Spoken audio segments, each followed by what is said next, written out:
El huracán Dorian ya cobró víctimas.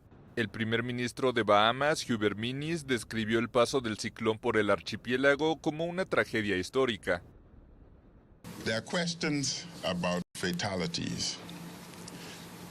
Hay cuestiones sobre muertes. Hasta ahora la Fuerza Policial Real de las Bahamas ha confirmado 5 muertes en Abaco. Equipos irán a Abaco tan pronto sea posible para dar asesoría e identificación completas. Según un primer balance de las autoridades y de la Cruz Roja, unas 13,000 casas podrían haber sido dañadas o destruidas, y el huracán causó daños considerables en las islas Abaco y Gran Bahama.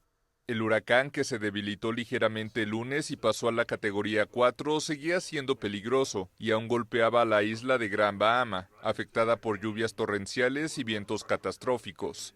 Según los pronósticos del Centro Nacional de Huracanes, Dorian se acercaría a la costa este de Florida entre el martes por la noche y miércoles por la mañana, antes de seguir rumbo a Georgia y Carolina del Sur.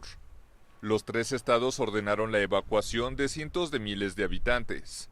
Según la Cruz Roja estadounidense, 19 millones de personas viven en zonas que podrían verse afectadas por el huracán. Hasta 50,000 habitantes de Florida, Georgia y Carolina del Sur necesitarán tal vez un refugio de emergencia, dependiendo del impacto de Dorian.